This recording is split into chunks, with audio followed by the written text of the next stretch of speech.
the noise picks up the second I sit down, and I finally can film this.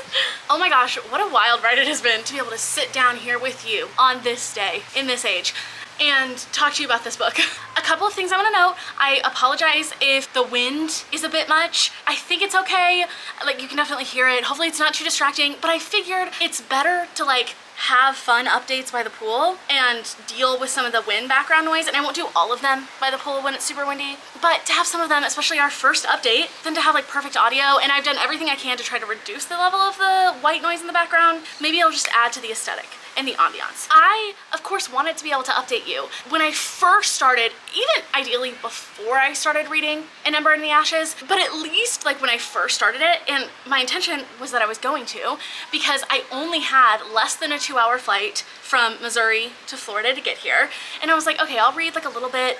I'll probably get the first 10%. I'll get a good footing, and then I'll be able to update you and let you know like my initial thoughts. Then I got to the airport yesterday. I woke up at 5:30, got to the airport at 7:45-ish. Even was debating not going to Starbucks because I was like, oh no, I don't want to be late. My plane takes off at 9. Then I get to the airport. I like right as I'm pulling in, it's like, oh, your plane's gonna be delayed for an hour. If you don't want to listen to all of this and you want to just skip into the book part of this, I'll like leave a timestamp and I'll like do chapters on YouTube so you can skip around, see what you want to see. I'll also do that for spoilers because I plan on doing like non-spoiler sections and then like a little bit of a spoiler section at the end of each book. Otherwise, I feel like there's not going to be a lot for me to talk about, especially as we get more into the series, but it'll be really clear and easy to skip around. If you want to hear everything that I've gone through in order to be sitting down filming this, here we are. The plane's delayed by an hour. I'm like, no big deal. I'll be able to read a little bit. I'll check my bag in. It'll all be good. I check my bag in. It gets delayed by another hour. But that's not enough time to go home, like justify going home. The airport's like 20 minutes from where I live. And my partner had an appointment. So it's not like they could come pick me back up. So I was like, it's fine. I go through security. So I'm firmly in the airport and it gets delayed by another hour. Oh, over another hour. And at that point I'm like, could have gone home, should have gone home, but that's okay. I ended up being in the airport for like 5 hours before the plane took off, and then the plane was like a 2-hour ride. But in that time, start and read 40% of An Ember in the Ashes. So I was able to get a good head start on it, which is great, but I have a lot of thoughts already. So that's why I wanted to at least sit in front of the pool and have a good, like pretty update for you so we could talk about this. Also, then I get here last night and I'm thinking, okay, before I read any more, I'll film. I wanted to do my first update, like sitting in front of the pool, but I guess I will just like film in the room. It'll be fine at night. And then I go to turn my camera on and the lens pops off. You have to buy a separate lens, but it's not made to screw on different lenses, so it's like an adhesive little thing. The adhesive came off, but you can't just buy the adhesive.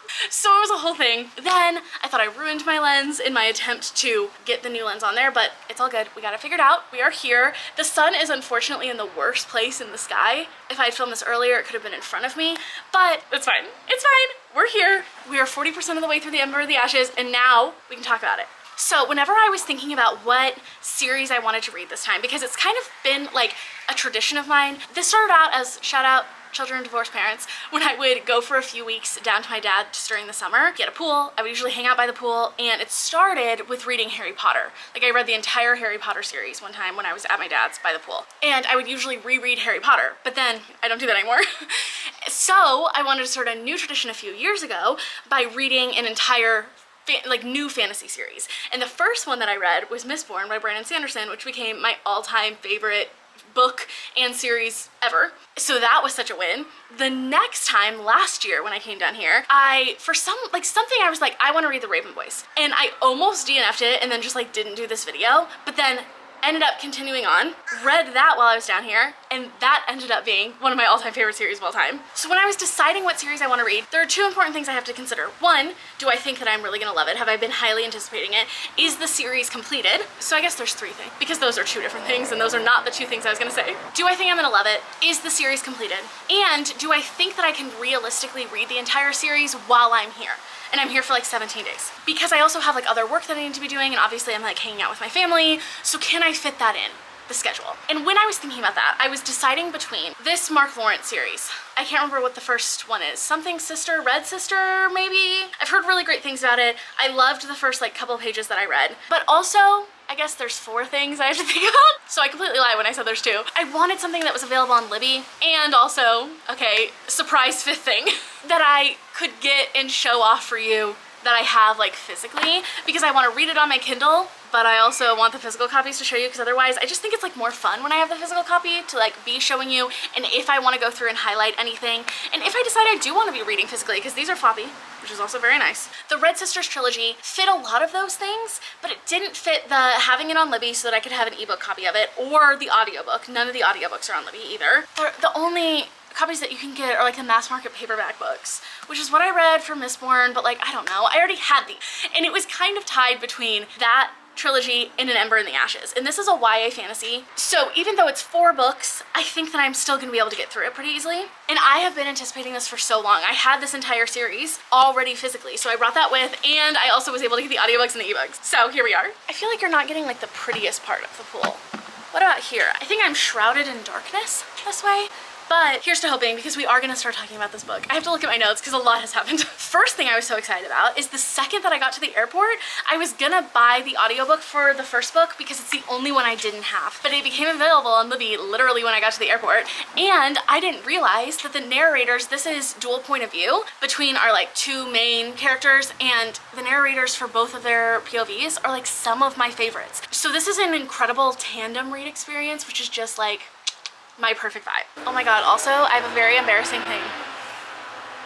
Oh my god, also I have a very embarrassing thing to admit to you. I did not realize until I was like 30% of the way through this book and I saw this on my Kindle that this is a man. For some reason, my brain always registered this as like part of her dress, like flowing in the wind with her sword. This is a man crouched down. That's our other main character.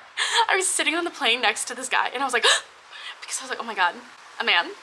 A white man? No!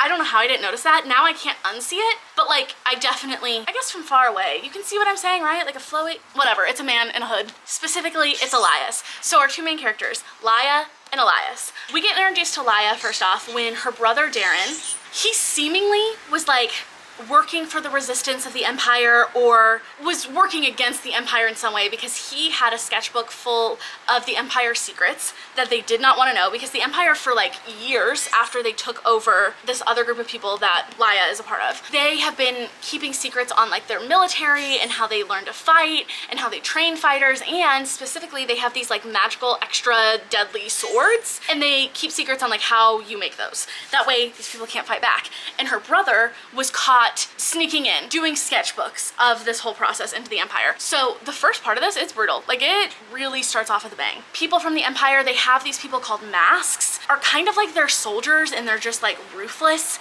and will kill anyone in order to serve the Empire's purpose. Show up at their house, end up killing most of Laia's family. She lived with her grandparents. They them off. And this is all with like almost right away. This isn't any spoilers. And they take Darren, and Darren's like, run, get out of here, Laia. Like if you have any chance of survival, you gotta get out. But they're holding him, like holding, that's not him, that's not Darren.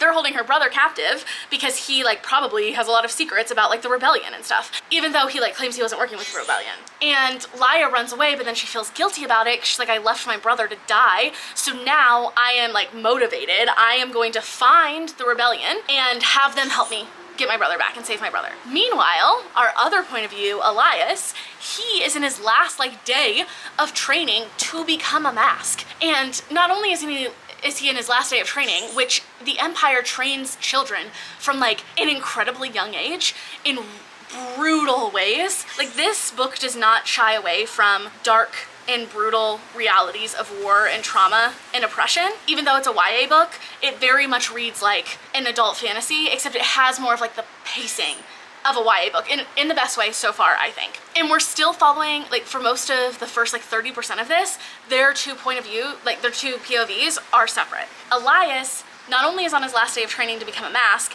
that he's been doing for years, that they put these kids through awful, awful things, like abandoning them in the desert for years, just being like, survive, good luck. And he is about to, he's also in the middle of planning on trying to run away and escape. So even though he's like on his last day and he's been a part of the Empire, he sees the brutality and he doesn't agree with the Empire and how things are being run, but that is like treasonous. So he has plans to run away, but then something happens and that doesn't quite work out the way that he planned. Despite this being like a relatively, you know, chunky, big, long book, I'm flying through it. A lot of times for me personally, first books in fantasy series don't always get 5 stars because I'm such a character girly that I need more time to fall in love with the characters and get really invested in them. And I'm excited that now that we're 40% of the way through, we're starting, like their 2 plot lines have merged together and we're starting to get like little interactions from like the 2 of them from their different perspectives, and being able to see the difference in that, considering the life Elias lives and the life that he's grown up in versus the life that Laia has lived. So here's the plan. We're going to Orlando for the next few days. I'm gonna sit by the pool, I'm gonna read, I will keep you updated, and I think doing non-spoiler sections and then having like little spoilers at the end of each book is gonna help that way. Like if you've read it and you wanna know more of my thoughts, or if you never plan on reading it and you wanna know more of my thoughts, I'll be able to say more about certain things and like my surprises and the twists and turns. Okay, but also if you don't and you don't want to be spoiled, you can still watch the entire vlog and not feel like you have to like click out after this first update.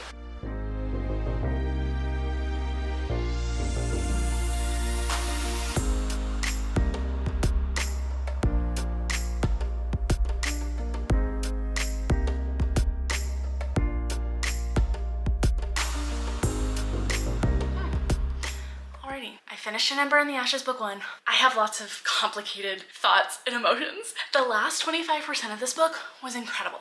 It was everything that I wanted this to be.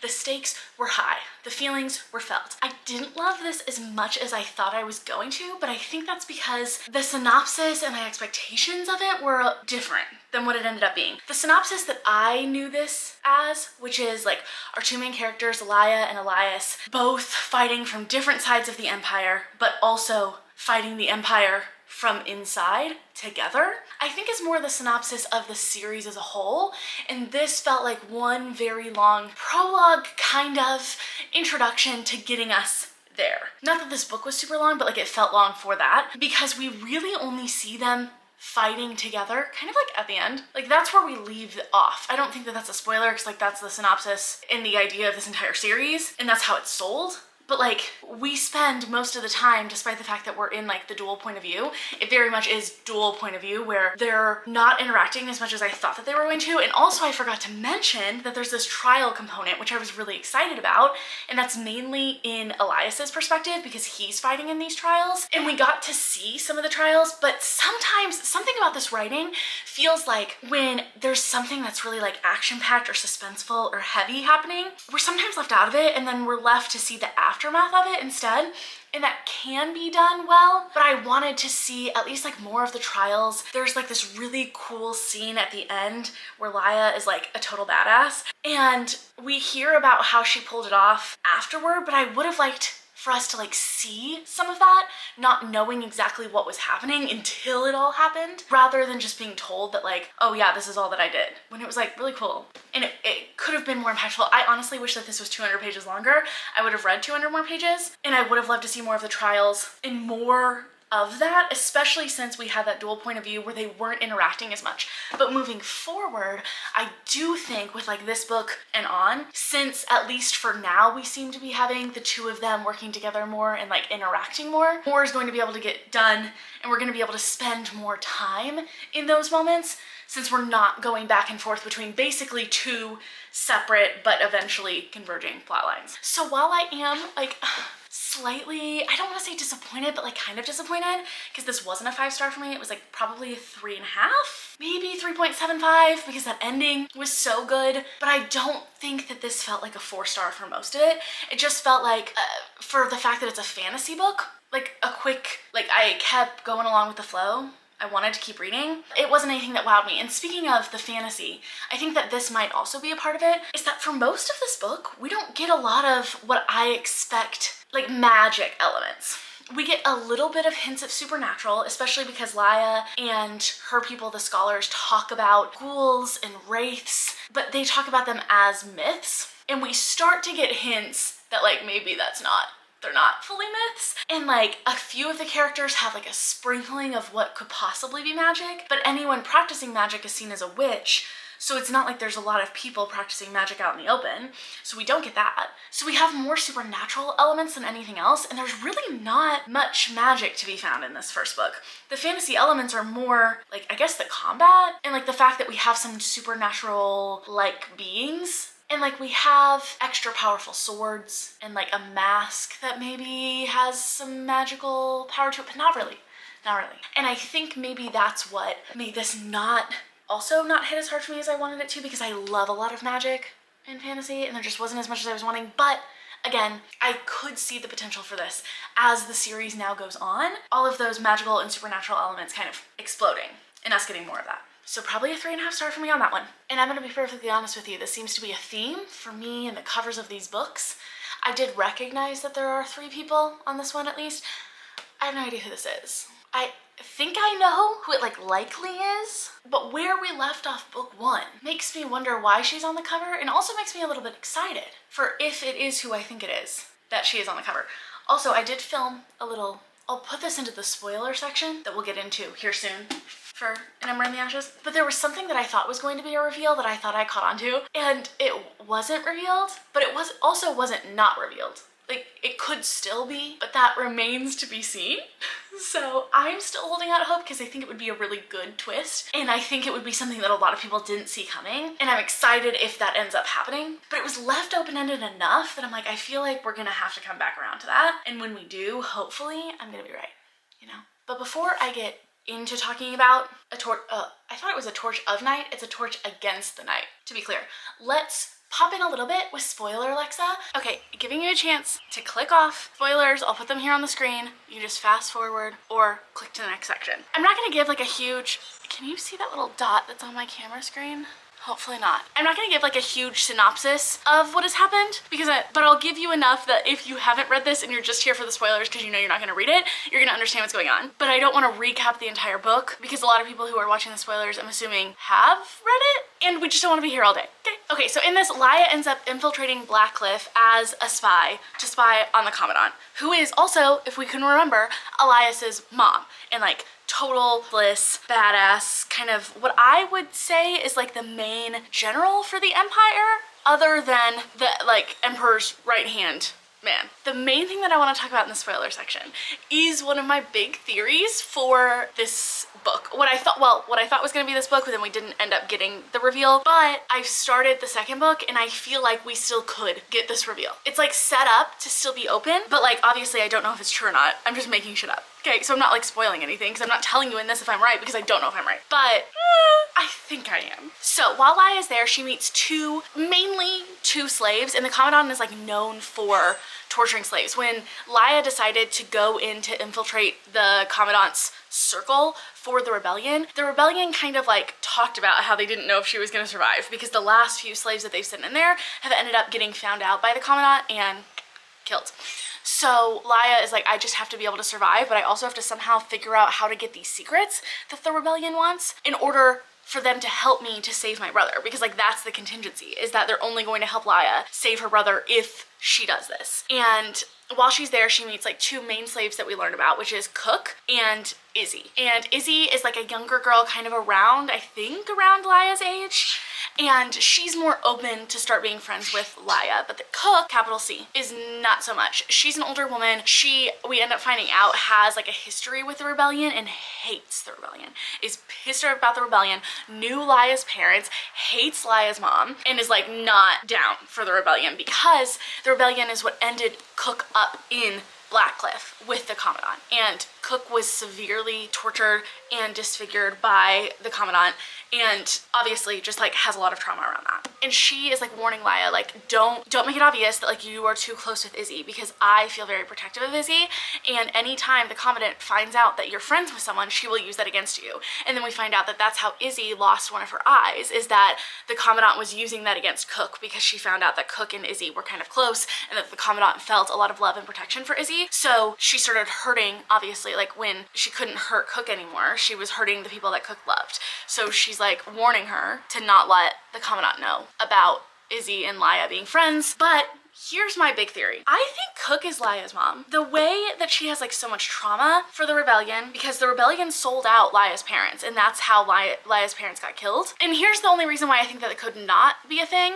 is because I'm pretty sure, I don't know, I can't remember exactly. It might be part of the plot is that Laya's parents were publicly executed. So really the only thing that she knows about her parents are like what people have told her and how she knows she looks like her dad, but she doesn't look like her mom. That was another thing that she made sure to point out, is that Darren looks like her mom from what she's been told, and Laya looks like her dad. And the way that Cook talks about, even like talks about Laya's mom with a lot of hatred, makes me think like maybe she's talking about her past self and the decisions that she made to get in there. But from what we've heard, Laya's mom was like not a good mom. Like she was a great rebellion leader, but she ultimately like put the rebellion, from what we've heard, above her kids. That's how Laya's sister ended up getting captured and killed, and Laya went as a young kid to go live with her grandparents because her mom needed to fight this rebellion and was like, here you go, take care of my kids, I've got a rebellion to win. That's my big theory, which I thought was gonna pan out by the first book. It hasn't yet, but it also hasn't been proven wrong. In fact, there are like a few things out of the second book, and I'm not gonna spoil anything about that one. We're just in the spoiler section for the first book. But like there are a few interactions with Cook that make me think, could be. One more little spoilerly thought to let you know kind of where this book ends up going. So we have the trials. That's mainly Elias's point of view as he's going through these trials. He ends up facing off against Helene, and he's supposed to kill her. Marcus is supposed to kill his brother, because those are the 4 people that end up in these trials to compete to be the next Emperor person. It's Marcus and his twin brother, Helene, and Elias, who are best friends. And in one of the trials, I believe it's like the second to last one, yes, the second to last trial, it is Elias versus Helene, Marcus versus his brother in a battle. You have to kill your opponent, and that's how you win. And Marcus ends up killing his brother. Elias reluctantly does not want to kill Helene, but then realizes the way that they've set up these trials, if you are trying to cheat and like not aim to kill, because it's also like you and kind of like your army against them and their army, and if you tell your army, which Elias does, to like not kill, to just try to like injure them, your army ends up like magically starting to drop dead. So he's like, okay, I guess like we have to go for this. And it's really like, this is the main catalyst that kind of really like tears him up, and also what starts diverging him and Helene's story even more, because he decides to kill her. Except in one of the trials before, Helene won, and one of the things that she won was this like impenetrable armor thing. So he aims to kill, but doesn't actually kill her, but like that counts because his intention was there, I guess. Enough for the augurs, which are like these magical people who are running these trials. But that is their first like, okay, we're clearly on different paths here. So Helene loses, but doesn't die, and Elias wins and gets to go on to the last trial, except plot twist, the last trial is killing Laya, which like obviously Marcus isn't gonna hesitate to do, because Marcus doesn't care about Laya. He thinks he's just some slave girl. But Elias and Laya have already been having like interactions and building this bond. They've made out. Okay, it's real. That's how you know it's real. Okay. Elias hesitates, doesn't kill Laya, tries to find a way out of it, but in the meantime, Marcus aims to kill, and he is crowned emperor, except everyone thinks Laya has died, but in fact it's one of the augurs, again, the magical beings who are running this trial, and also can kind of like see the future, question mark. Hopefully we'll learn more about them. She actually like takes the blow for Laya, knowing that she's not gonna die, but she'll bleed, and then they like fake Laya's death. So Elias refused to kill Laya, which means the punishment is death, because if you don't win, then you get to pick an opponent, then you get to pick one of the other people to be your like right-hand man, which Helene ends up becoming, and I don't remember what they're called. I should have put that, I put some words at the top here so that I could remember what they were called. I don't remember. Which should tell you how good I am with names, considering Helene in this next book that I'm reading literally is like always called this thing. Shrike, the blood shrike. I didn't even have to look. All that was up was the map. See? See? Blood shrike. So that is like the right-hand man to the emperor, who is now Marcus. Super, literally could not be worse for our girl Helene, okay? He is awful. He's always like looking at her like he would do terrible things to her if he could, but she is ruthless. As blood shrike, she's like sworn to do everything that he asks. But we also find out that she does this because the augurs were like, hey, if you do this, Elias will live. And she's like, okay, I guess. Because she didn't have to swear fealty to Marcus, but like she was told that that's what was going to save Elias. So that was like a big moment for Helene. She was like, take second one for the team there, except it doesn't end up quite working out like she thought it would. I'm gonna move you a little bit closer because I'm changing how I'm sitting. I told you I wasn't gonna give you a huge recap, yet here we are. But there's a lot that happens at the end that I feel like if you're watching the spoiler sections throughout this vlog and you haven't read it, you like are gonna need to know these things happened because they're building up the premise for like the following books. So we're almost done. That was another big twist, is that Elias does not end up becoming, I don't think it's called Emperor, but that's what we're calling him for now. I think the actual emperor, who was emperor before, has died. But because Elias didn't win, he's set to be executed. And what does Marcus do? Tells Helene that as Bloodstrike, she has to execute Elias. Marcus, you son of a bitch. So all of that is happening. We think this is gonna happen. And then all of a sudden, Laia blows up the execution ring building thing, because it's like a public execution. Wherever they're holding this, like right as axe is coming down, Helene is going to execute Elias. And she's like, what the fuck? I thought you said that if I followed Marcus's orders, he would live. And they were like, oh, we said that he would like live up until a certain point, but we didn't make any promises after that. So she's like, okay, fine. And he's like, okay, whatever, I've accepted death. If this means that like I didn't kill Laia, especially since he just had to go through all that torture of like killing his friends and knowing that he gave the orders for his other friends to kill their friends, because you have to think about all of these people who are competing in these games slash are masks, they have grown up together. Like they've been through so much. The Empire takes kids when they're like 6 years old and puts them through non-stop torture, basically, and to prove themselves worthy. And you've grown up with these people. And then suddenly you're supposed to like turn your back against them. So his big thing was like, I'm not killing Laia. Like I went against what I believe in that third trial. I'm not doing it in this next one. I think there's 3 or 4 trials. I don't know. He went against what he believed when he went to go kill Helene. He's not doing it with Laia. So he's like, if this is what causes my death, fine. But then Laia's like blowing shit up, not to kill anyone, but just to cause enough of a distraction that Elias is able to get away. And come to find out, she did this with Cook. This is gonna be, I'm telling you all of this to tell you that this is one of my other critiques of why I might give this book more than 3.5, is that like the trials, I wish that we would have gotten more time in. And then also moments like this, like we didn't even get hints to the lead up of Laia blowing this building up, and I feel like there could have been a way that we could have seen her interacting with Izzy and Cook to plan this, but not knowing what she's doing, you know? But like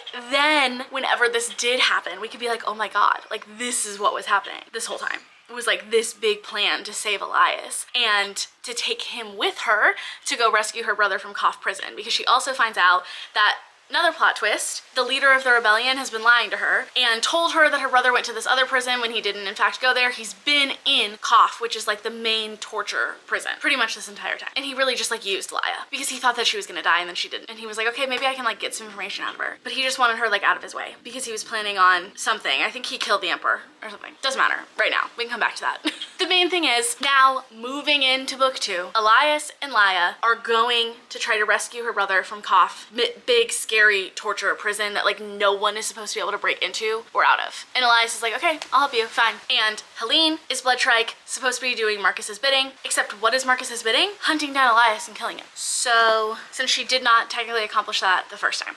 So that's where we're at with An Ember in the Ashes. Here we are, moving on to A Torch Against the Night. Back to spoiler free, all I'm gonna be talking about are like general plot points from here on out. And what surprised me about the first book is that I thought we were going to get further into the plot of Laia trying to save her brother than we ended up getting. Oh, kind of like I thought we were gonna get further into the plot of like Elias and Laia. She's trying to throw in like some love triangles, but what I like about those is that I never take them too seriously and I don't think you're supposed to. I don't know, sometimes love triangles cannot work for me because it just feels like the author is simultaneously trying to make you like one, but like is clearly, obviously setting up a one true pairing kind of vibe. But this one feels like, yes, that is set up, but like all other love triangles are just kind of there because they're like a little bit natural for them to be having complicated feelings for other people in the book. But like as the reader, we're not really supposed to be taking that seriously. And we know that like Sabatier isn't really taking those seriously. So I can appreciate that, but this is very slow burn. And I like that vibe because something that I sometimes don't like about YA fantasy, especially when we start throwing in romance and love triangles, is that it can feel very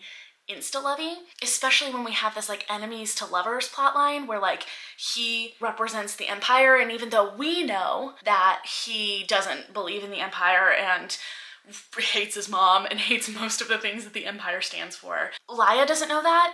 And Laia has no reason to trust him until slowly he starts building up that trust, and that feels very natural. And then I think what threw me off here on this cover is that I think that this is Helene, which was Elias's like childhood best friend. And I was really excited and surprised to see that in this book, she starts getting her own POV. She's in a different place right now than they are. And I like that because we're still getting to see what's going on with her and where she is, while also getting to expand the world a little bit and expand what's going on in the plot, therefore, with Elias and Laia. But I think so far what I'm loving about the series overall is that Sabaa Tahir is not afraid to go there and to make you feel things and to put not super graphic but hard-hitting moments on the page that makes this world feel scary, and you can feel the pressure, especially that like Laia is in, and Elias at the end of the book as well, that makes it feel real.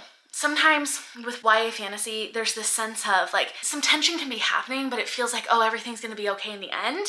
And you don't always feel that with this. And sometimes it's not always okay in the end. And that just feels so real. And I like seeing that done with the YA pacing that I don't really think I've experienced before to the level that I've seen it done really since page 1 of An Ember in the Ashes. And then already even like continuing with that in A Torch Against the Night.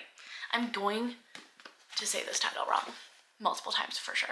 I apologize. I'm gonna spend another day tomorrow reading at the pool, and then I will keep you updated more on my progress as I get more into book 2.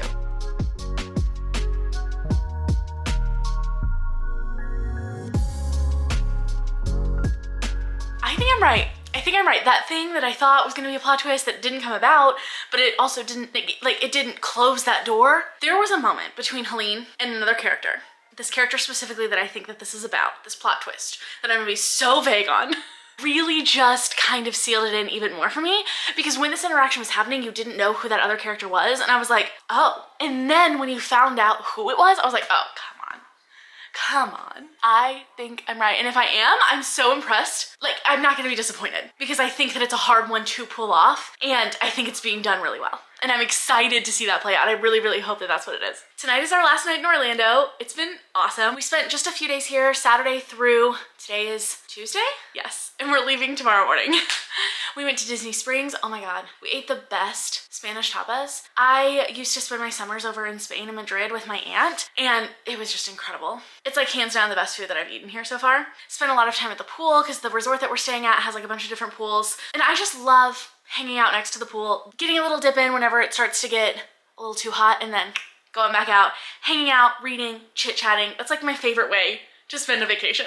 It's just like chilling. We also went to the Walgreens. We're over here by, like right outside of Disney. We didn't go to Disney, we went to Disney Springs and like walked around some, like the shops, and that's where we ate a lot of food at. I'm just like not that big into Disney, so like it's not worth it for me. However, we are around very close to Disney. So the Walgreens here, we got here and then realized I should have thought to bring like puzzles and board games and stuff, but it didn't even cross my mind for things that we could do at night. So when we went to Walgreens, we had to pick up some sunscreen and some other things. We were like, hey, why don't we like pick up a pack of Uno cards? And while we were there, my dad saw this, which is Winopoly, and it is like the knockoff version of Monopoly, but wine-based, except it feels like it was created by AI. Like some of the cards in there, and the fact that the little tokens, like the little person that you can be, is like nothing related to wine. I actually ended up going on like a deep dive of this company and the different like knockoff versions of Monopoly they make, and those tokens are like from the Atlanta board. It's like a hand and a smile and a pretzel, and the pretzel's the only one that doesn't stand up. But I think since then they've like updated to a new version. This is apparently an older version, but it was so much fun. One of my favorite memories from growing up whenever I was at my dad's house was like our late night Monopoly games that we would play with his friend and his friend's kids that I grew up with. So it was a lot of fun to like sit down on our first night and like recreate that kind of vibe and that nostalgia. It's been really great. I got a little toasty out by the pool today, but that was inevitable. I mean, I could not apply any more sunscreen. It was peeling off in layers. It's just that obviously I'm very fair, and I always like have to get a little bit burnt and then it turns into a tan, and then usually I'm pretty good, but my skin had just had enough. So I ended up going back into the room. I knew that I was like riding that line between, okay, like I want to spend more time out here, but my skin is done, and there was nowhere else by the shade. So I was like, okay, it's time. But there was this moment that I wish that I would have been recording while I was reading, that I was sitting by the pool reading the Kindle, because I was like, oh my God, I like started clapping. I was so excited. I was like, yes, I think it's happening. I think the wheels are in motion. And I do think so far that the pacing of the second book is a lot better than the pacing of the first book. We just had a lot of setup to do, but now I think that we've got that groundwork. Everything is starting to expand a lot more, including the plot and the magic system and the world building that I'm really, really excited about. I sat out here because I think it's significantly less windy now, but it's also significantly more hot and sunny. So I was gonna try to have my sunglasses off, but that's not in the cards for us today. I am admittedly a little bit behind on the speed at which I was hoping to read these books. I am also reading 2 other books simultaneously while I'm reading the series, which is also probably putting me behind. And these sunglasses, I'm so sweaty, they just keep falling down my face. Perfect, perfect, perfect. But I am about halfway through A Torch Against the Night, so I wanted to update you because I have some thoughts. First is that I typically don't like travel quest stories. If people are doing a lot of walking, going from point A to point B, normally not my thing. So had I known that that was the premise of this, I would have been a little weary because I would have been worried that I was not gonna like it as much as the first one. Now all the cars are coming by, cool. I feel like this is proving that it can be done in a way that I like, and I think that it's a combination of some things. One, it's not like they're going to enough places that it doesn't feel like walking, encountering some enemies, walking, encountering another obstacle you have to get over, walking. We're not seeing a lot of the walking part. We're seeing a lot of like the different cities and places and people that they're interacting with, and there are big conflicts that have a pressing overall huge impact on the plot that's happening while they're walking, and we're not watching as much of the walking part, which I appreciate. And I also think the fact that we have the 3 POVs and they're interacting more than I thought that they would. I'm pretty sure that this is Helene. I'm almost convinced now. I thought that her perspective was gonna be more back in the kingdom while Elias and Laia are off on their quest. But Helene is, for reasons that I don't want to talk about, interacting with them more than I thought that she would. And she's not in the kingdom, the empire, whatever it is, back home, as much as I thought that she would be. Also, last night, the main reason I wanted to update you is because Sabatahir went there with killing off a character that I was not expecting. I was not emotionally prepared for that at all. I thought we were gonna get so much more of this character, and I love them so much. I was in like disbelief. That was like one of the last chapters that I read last night, and I was like, okay, I need to go to bed. I need a break. This is too much. This is too much for my heart to handle. It like made me tear up. And then we also have this plot point. I think like this is probably gonna be okay, but like there are stakes like with one of our main characters, because now that we like know that Sabatahir is willing to go there, it's like, what's gonna happen? We also, thankfully, are getting a little bit more of the magic system. Please tell me this is on and recording. Yes, it is. Okay, perfect. Am I in frame? Yes, but I need to be sitting up more. Okay, glad I checked that too. We also are getting more of the magic system. Not a lot, but like glimmers and hints. And now we have some questions around the magic that I'm excited to explore because I just want it to expand. I want more magic. We're getting more supernatural elements and supernatural beings, and we're learning more about the lore of these beings in this world. And I really like that, but I want more magic.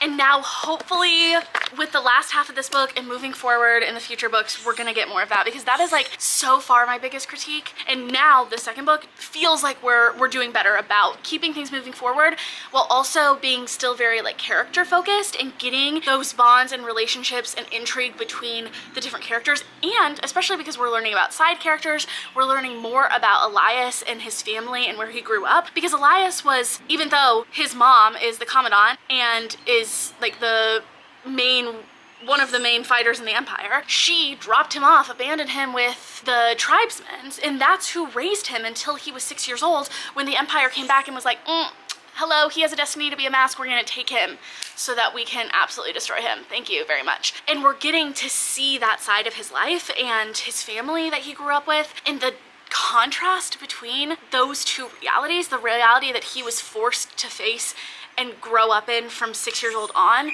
versus the love and care and reality and community that he had when he was younger, just makes you feel for him even more. And I'm so glad that we're getting to actually see that and not just like be told that. And another thing that I want to say before we get too far into this is that I'm really excited for Helene's arc, because I think that it's set up kind of from the beginning. She is like the other possible love interest for Elias, but one of his hesitations is that things that she's saying, she'll start critiquing the empire, but then he's realizing that her critiques don't quite go as far as his do, and that often her critiques are like, oh yeah, they're doing some things wrong, but like the ends justify the means kind of thing. And like the scholars are the one that are in the wrong. They should have never rebelled. Like they should know their place kind of thing. And Elias is like, no, there's a lot wrong with the way that this empire is being ruled that she isn't always seeing. And because of that, and because of the events in book 1, where her character arc could go, I feel like there are 2 distinct forks in the road that could be made with Helene moving forward, and I'm excited to see.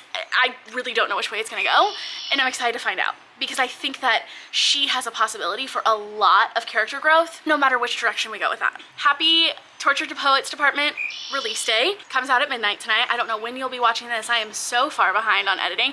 I still haven't edited my birthday vlog. I guess we'll see if I ever post that or not. But because of that, tonight me and my dad are gonna watch the Eras Tour movie. I've seen it only in movie theaters, but he hasn't seen it all, so we're gonna watch that. And then, obviously, I'm gonna listen to the Torture to Poets Department whenever it comes out at midnight, because I am just so ready for Taylor to trash Joe. This is what I need in my life, and I'm hoping that this is what we're gonna get.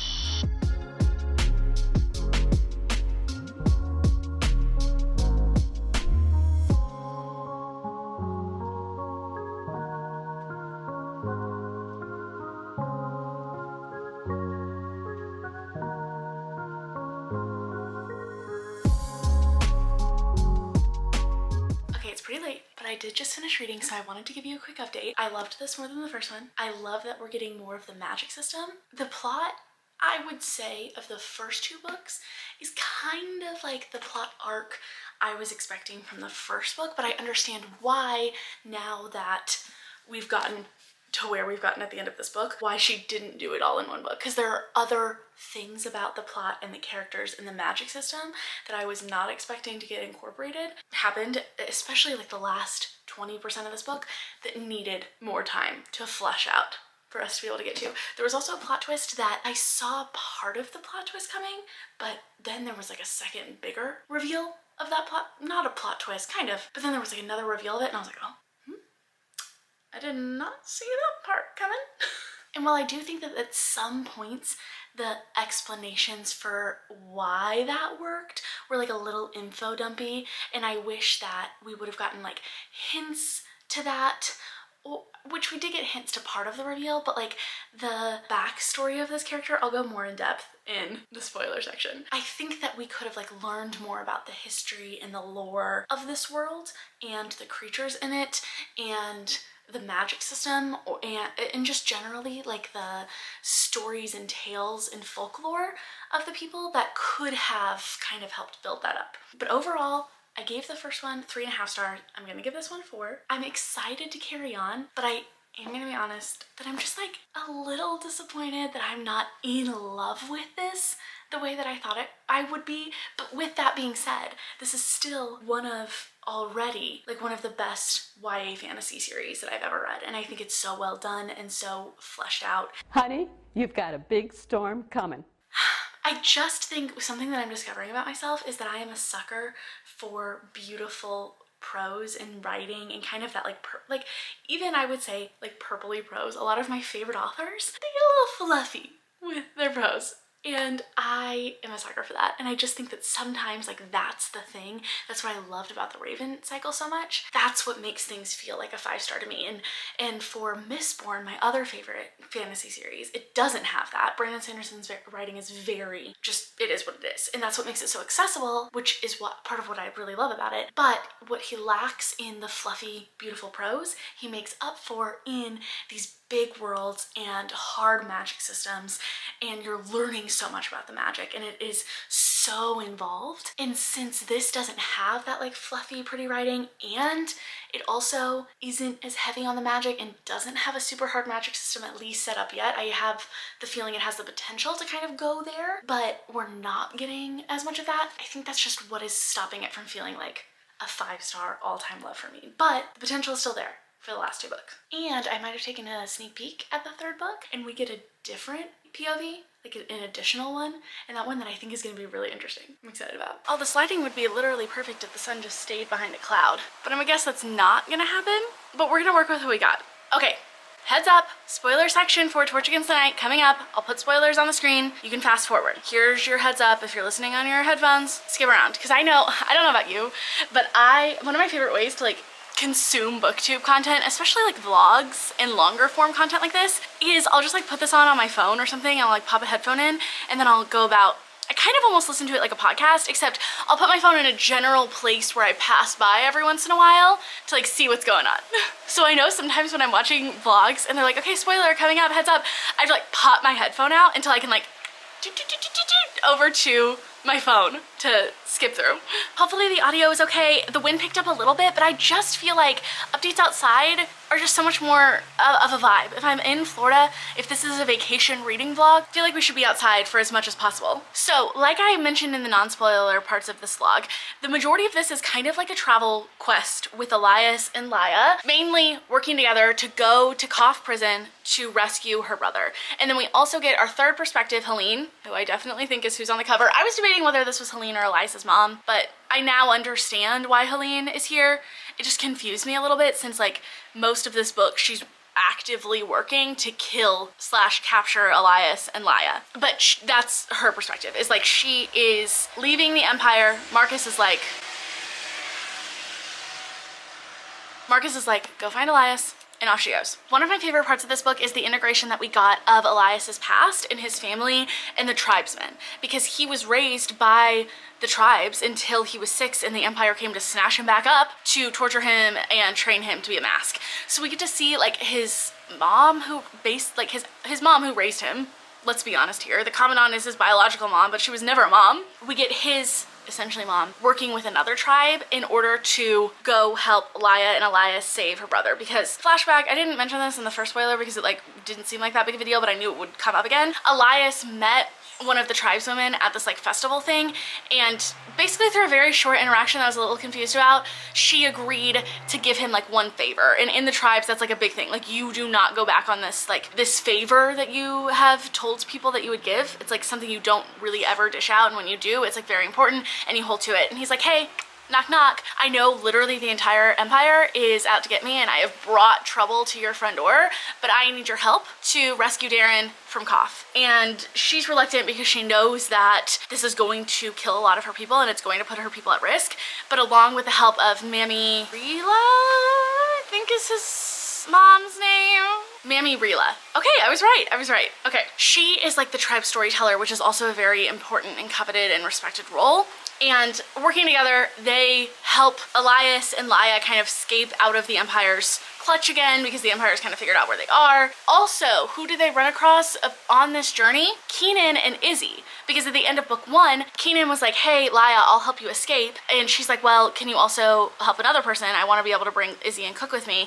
And he was like, no, I'm barely gonna be able to get you out. And she was like, okay, fine, and sends Izzy in her place. And then that's when her and Elias go off to do their thing. So Keenan has been with Izzy because he helped her escape. They somehow, question mark, this is gonna come up here in a second, manage to figure out, they just stumble across each other in the Empire on their way. Okay, sure, we'll go with that, Keenan. And this is where I started getting my suspicions about Keenan. Mainly because Elias starts getting his suspicions about Keenan, and like obviously they're in a love triangle with Laya, okay? So like Keenan and Elias aren't gonna like each other, but the way that Elias is like, he's trying to be rational. He's like, you probably just don't like him because like he likes Laya and you know they had a thing. The way that he's like, but I feel like there's something more. Like there's this look in his eye, something just doesn't feel right. And I'm like, and then huge plot twist, not related to like Keenan, we'll get back to that one.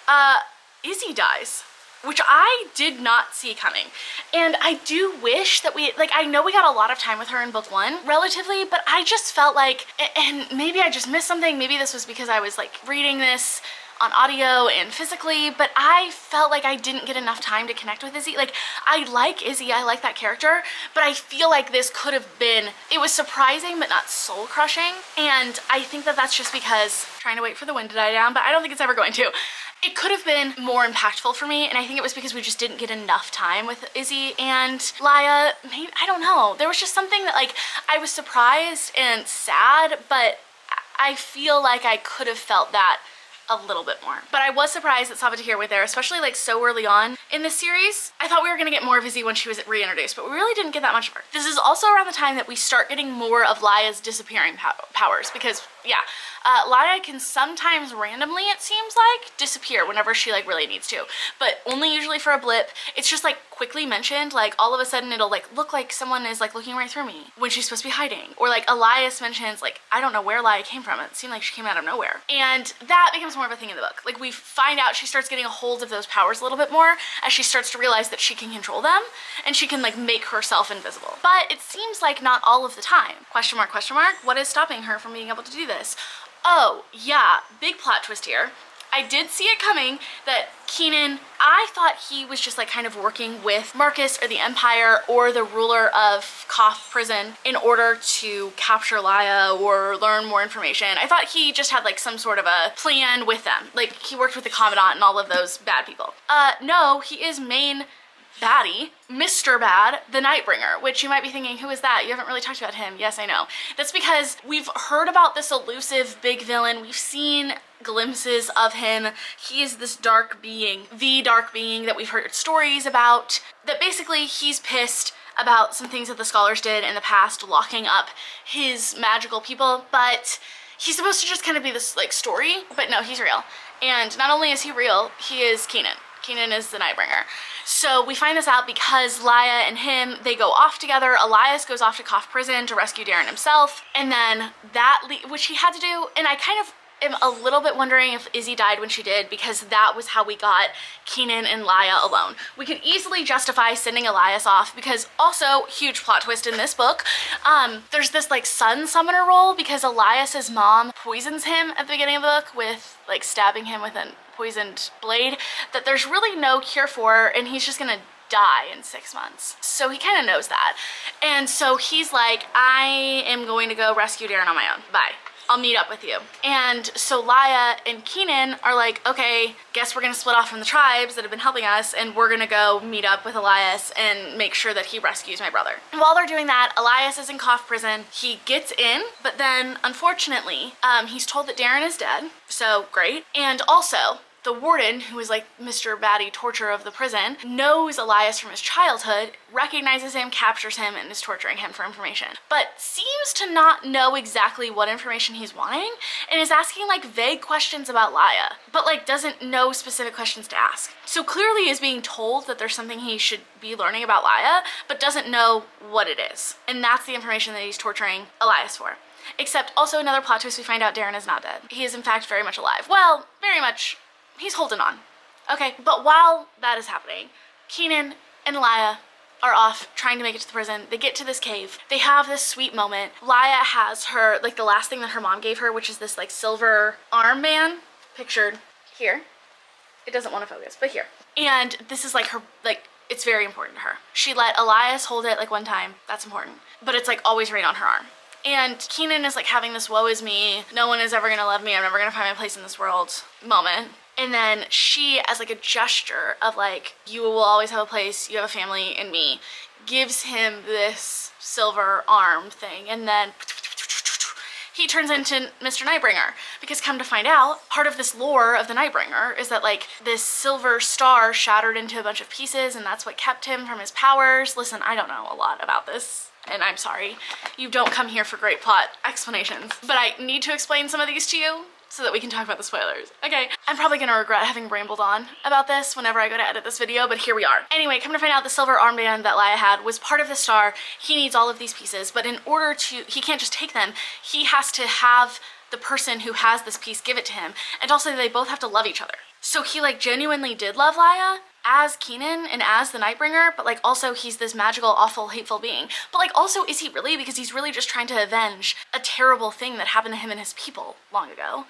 So it's like, yes, he's a bad guy to our people, but like, is he a bad guy in general? What is this tracking? Not me, that's for sure. I mean, yes, but like, he has his reasons for like how he got to where he is today. So anyway, that happens, but then we find out that like Laya's magic must be more than it seems because she's able to see through him, see into his mind a little bit and like get some answers. And he's like, no one's ever been able to do that before. What are you? And then pieces out of there, but he's already got what he needed from her. And then through a series of events, and I'm not going to spend all day, even though we've already spent all day talking, explaining to you, Elias, Laya, and Darren all escape from Koth, barely hanging on to life. In fact, During that process, Elias died, but not before he could get Darren out of a burning building, okay? So the soul summoner, I think I called it a sun summoner. I believe that is Shadow and Bone. No, I think it's like soul summoner or something like that. Catcher. It's soul catcher.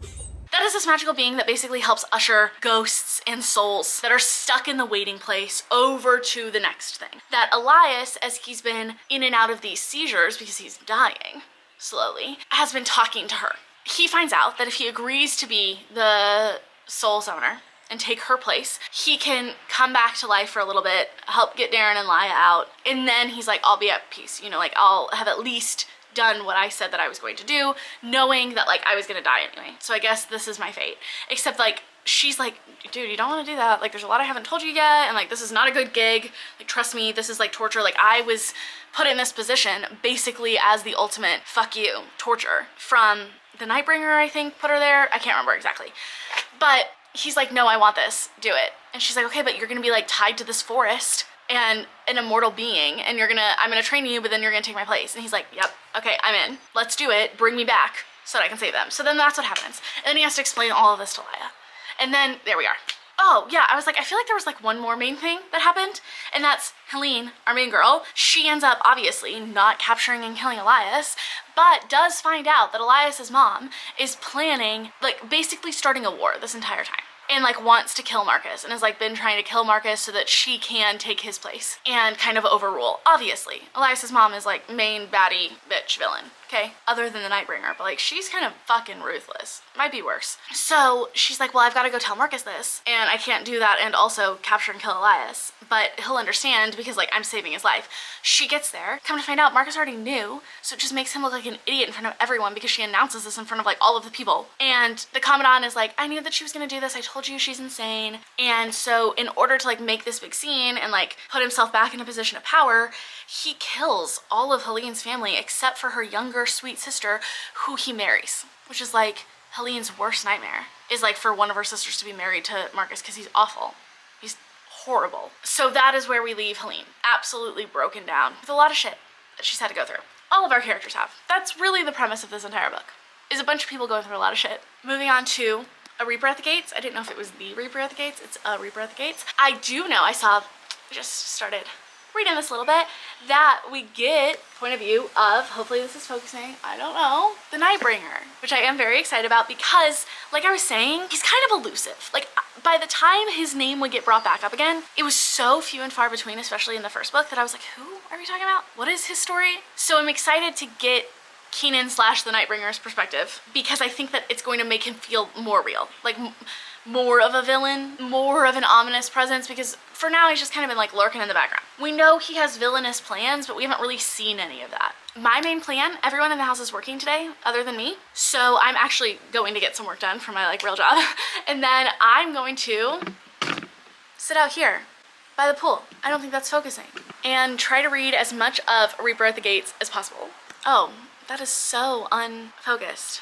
Great. Okay, so in my attempt to find some videos talking about An Ember in the Ashes in the series, I found Katie is reading her book club, Wyverns and Words, started reading An Ember in the Ashes series a few months ago, and in fact, they're talking about the last book on April 27th, which is the day before I leave, which is gonna, like, line up perfectly with, like, when I am reading these. So I went ahead and watched her live show for the first book. I'm probably gonna watch it for the second one here soon because I finished that. But through that, I learned that this was Sabaa Tahir's debut, which I had no idea, and that explains the, like, jump in what I felt like was the, like, the quality of the writing and the pacing of everything. Like, I feel like she was able to really kind of hone in on some things from book 1 to book 2, and that makes me even more excited for her adult fantasy, like, duology. I think it's an adult.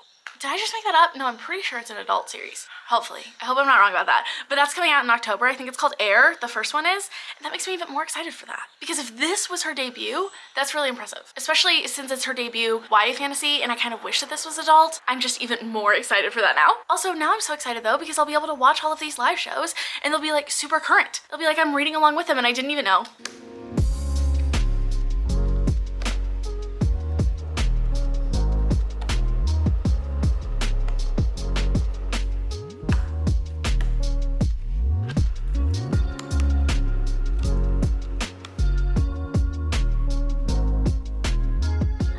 I am like 100 pages into A Reaper at the Gates. I needed to get a little bit more into this to figure out what I could say and what I could talk about, because I know that like as we get further into the series, the non-spoiler parts of this vlog, it's just gonna be like more vague, and we're gonna have to focus on like other things than the plot, because so much has happened that there's not a lot about the plot specifically that I can talk about. If you haven't, that wouldn't be like considered spoilers, because especially with the second book, I feel like it kind of ushered in this new era of like to the series where we're now learning a lot more about the magic, and our character arcs are going in so many different directions. So I just wanted to get like a little bit more of a feel for this one before I dove in and started telling you about it. So we're now getting 4 points of view. We have Elias and Laia, who we had in the first book, then we added Helene, and now we've added the Nightbringer. And I'm glad that we're learning more about the Nightbringer, because he's mentioned, I think, in like book 1, but we don't know a lot about him. All we really know, I'm going to try the best that I can to remember exactly like what the lore is, but I'm gonna be honest with you, he was mentioned so little in the first 2 books up until like the last part of book 2, that by the time that he would be mentioned again, I was like, what? Who is that? Like, what was his lore? What was that about? So I think vaguely was like told to the scholars that like hundreds of years ago-ish, approximately, they ended up kind of like fighting the Jinn and trapping them, and the Nightbringer was like the leader of the Jinn, I think. But either way, he's kind of like this dark, ominous, powerful, magical, supernatural being who was the leader of the Jinn. Then they got locked up, I think, by the scholars people, and now he's basically like set on avenging his people and freeing them. And that would mean, as far as we know, like the end of humanity, because obviously they're pissed that they've been like entrapped and locked away for so long. So I kind of like that setup though, because we have this like obviously villainous character, the Nightbringer, but like you kind of empathize with him also, and like even the characters in the book are bringing this up, that like how much different is he than like our other main characters that we're supposed to be rooting for, because they're trying to avenge the people that they love, and they're trying to fight for their lives. And that's what the Nightbringer is doing, even if over the years that's kind of got twisted and he doesn't really care about humanity or see them in the way that like we do as humans. But like also, of course, because his people have been oppressed for so long. I like that. And I'm glad that we're getting to explore his character more, and we're getting, so far we haven't gotten like a ton of his POV, but we did get at least one at the beginning of the book. So I'm hoping that that's like introducing that he's gonna come about more. I also am very glad that we're learning more about the magic and it's starting to grow. However, I am a little bit confused about some of the elements, because we have so many legends and lores from different groups of people. We have the scholars, we have the Empire, which like Elias was representing the Empire, Laia and her brother were representing the scholars, who have been oppressed by the Empire, who kind of like overtook the scholars whenever they tried to get their freedom. And now they've kind of been being oppressed by the Empire. But then there's the tribes people. But then we also now, we've heard about the Mariners, but now we're also like getting a little bit more of them. And there's even more groups of people, and they all have their interpretations of what has happened and their lore and their supernatural beings. So trying to keep it all together, there've been a couple of times that like things have been mentioned and I'm like, I don't remember that. But it might be that it's like intentionally confusing and it's all gonna come together in the end, and that's what I'm hoping for. I also discovered that I apparently didn't put a hold on the audiobook for A Reaper at the Gates. I don't know how that happened. I thought I put a hold on Libby for all of the ebooks, and I thought I had all of the ebooks and the audiobooks. Apparently not, but that's okay, because I was like, oh, I don't really want to use my last Audible credit because I'm using that to get the full Way of Kings, the Stormlight Archive series by Brandon Sanderson, and then I'm canceling Audible. And I was like, oh, but I think I signed up for Libra FM a few months ago. And yeah, I did. I have 7 credits. So I went ahead and used one of those to go ahead and just buy the audiobook, because I think by the time I'm done reading this, the audiobook isn't going to come through on Libby, because I placed a hold on it when I realized like last week that I didn't, but I don't think it's going to be enough time. So my goal today, because I'm a little bit behind on my reading, is to get to like the 50% mark, but also my goal was to have finished this book by now. So we'll see how that goes. Also, this is not at all about this vlog at all, but just to put it in perspective, I don't know when this is going up. I'm so behind on editing. This could be such old news that no one remembers it, but I'm in the middle right now of watching all of the Watcher drama go down. They posted the video a couple days ago saying that they were like creating their own platform, and now all of the new content is going to be behind a paywall, which clearly, obviously, didn't go very well. But they literally just posted an update for it, and it was better than I was expecting. I think out of all ways to respond to that horrible idea and the horrible video they posted the first time, this was probably like one of the best and only ways that like you should have responded. Listen, I don't care. I don't even know the other guy's name, the CEO. I don't care about Worth It. I've always just watched Watcher for Ryan and Shane, but yeah, it was better than I thought it was going to be. I was kind of convinced that they were just going to gaslight everyone and kind of backpedal, but I think the fact that like they listened at least, and even though that idea should have never come to fruition in the first place, like it did, and they made that video. And so I think listening to the audience, and instead of having the like $6 subscription that you have to subscribe to watch the new content, having that as an option to get them a month ahead of time, and then knowing that if you can't afford that or you don't want to pay it, that you can wait, and then eventually a month later all of it will be available for free on YouTube, just like makes more sense to me, even as a business model. Like, I mean, that's basically Patreon. You could have just done Patreon, but I have a feeling they probably have like contracts in place with whoever helped them set up this website that like they have to, obviously. So this was probably all they could do. I mean, that's basically like Patreon like early access, but just very early access, whatever. But that would have made sense from the beginning, because you can still get YouTube ad revenue. You're still marketing and getting new subscribers and new fans, and you're able to use the YouTube platform to grow your audience, because this doesn't help you grow your audience, because other than your first videos of each series, it's not on YouTube. Obviously, I'm a full-time content creator. I understand that people deserve to get paid for the work that they do, and this gives people a way to monetarily support you and get something out of it, but that doesn't put basically all of your content behind a paywall. But whew, that was a rough video. Something I wanted to mention just in general about Sabatier's writing so far that I really do appreciate and I love about the series is that she's so good at morally gray.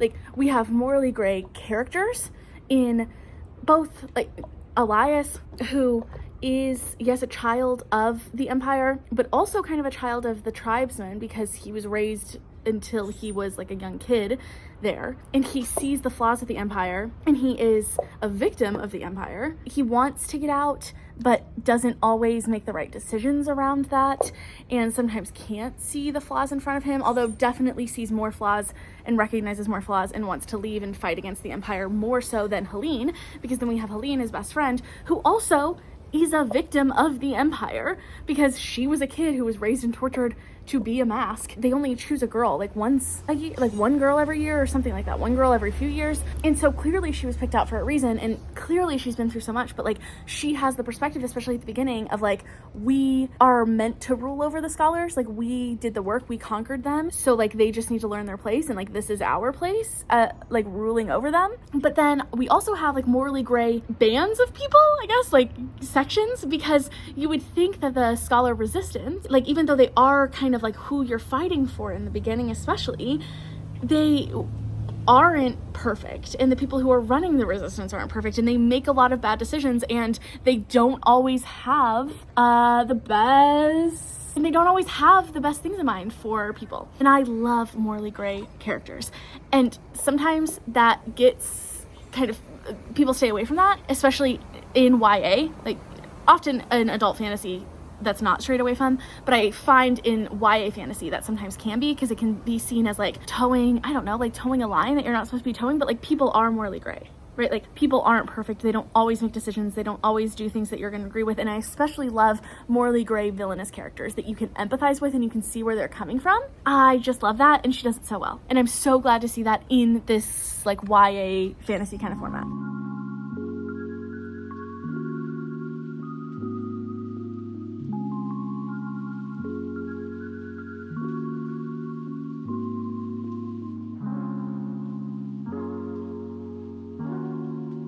Okay, before I get started, I want to acknowledge that I know that this clip is probably going to be a little ranty, and it's going to sound like I'm hating this, and that's not the case, and I just want to preface it with that. I have some qualms that need to be addressed. I was going to update you before I read last night. I did accomplish my goal, not yesterday, but the day before that. I haven't updated you in a couple of days, of getting to 50% at the end of that day, barely.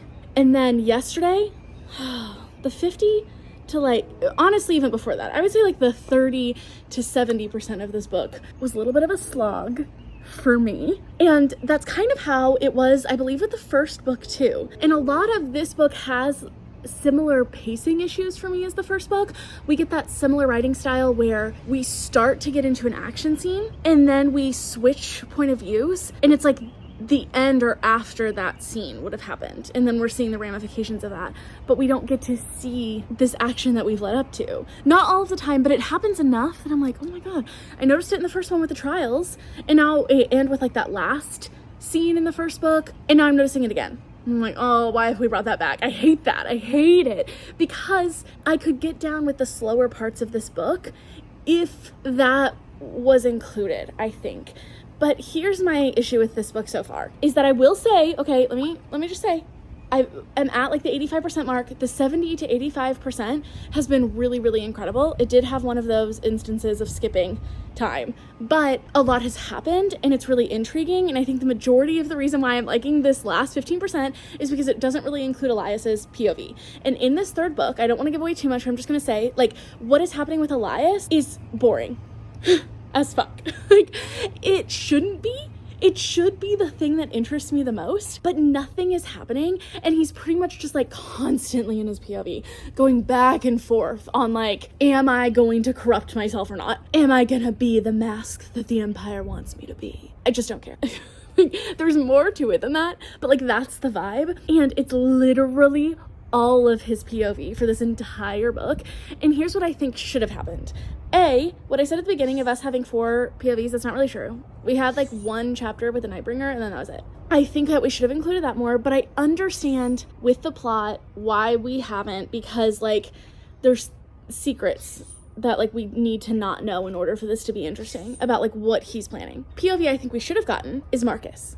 And I'm not gonna say why. I'll leave that, and I'll leave my more Elias rant for the spoiler section. But what has become of that would be so much more interesting, and I think it could be done. I don't know what's gonna happen by the end of this book, but so far, at least for 85% of this book, what has happened? I think that you could have done his POV, even if there's like secrets that like we need to not know about, but still kept it interesting. Hello. Even if you had to like hide some stuff from us and only give us, I mean, that's the best part about having multi-POV, right? Is that like you can kind of hide certain parts if like you just don't flash to that character.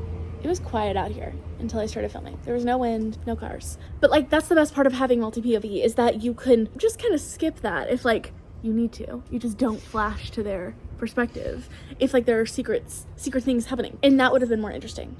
With that being said, I was right about my plot twist prediction in the first book, which I'm so excited about, and I think it was really well done. And I think if I hadn't already read books with a similar plot twist, I don't know if I would have seen it coming. And either way, I was really intrigued and had a fun time, and I think that it's now taking the book in a really interesting perspective, and it's taking one of our POVs that I wasn't really feeling in an interesting perspective as well. And that's what's like been the biggest change for me about this book, is that who I care about, not necessarily who I care about, but who I want to be reading from, has really shifted in a way that I was not expecting at all. And I think we could have just done with less, not necessarily less Elias, but less of Elias's perspective. And that's where I'm at, and that's what's making this so difficult for me, is that the parts that I enjoy, there are moments where I'm like, oh my god, this is like 5-star potential. And then literally like a chapter later, I'm like, oh my god, what are we doing? This is so annoying. How could I ever have thought that this was 5-star potential? And that has been the case throughout this entire series. And it could just be that I read this too late, that I should have read this when I was younger. I should have read this when I was at the beginning of my reading journey, when I was more into YA fantasy,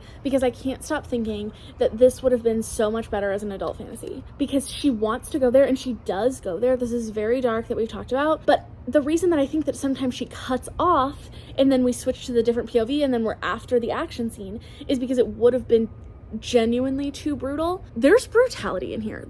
People are getting tortured, people are getting killed, people are killing off the people that they love. So it's not like we don't go there, but I do think that like some of these like battle or more action scenes could be seen as like just too graphic. if it was adult, it would be so much more interesting. And we could go there and we could explore. We could go there, you know? So, that's where I'm at. Don't hate me, please. I really, really want to love this. I think it just could have been better executed. I still love Saboteur, okay?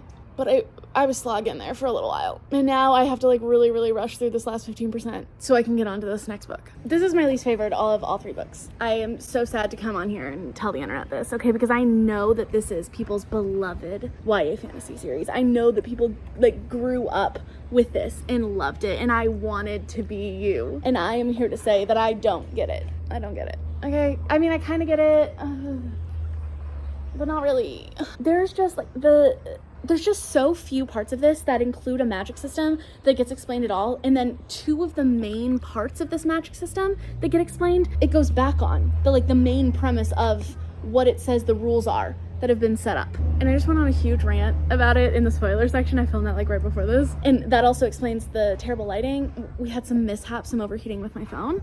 Here we are. If I was not filming for this vlog, I would DNF this. I would have DNF'd the 3rd book, and I would not be moving on to the 4th, but I am going to read the 4th book.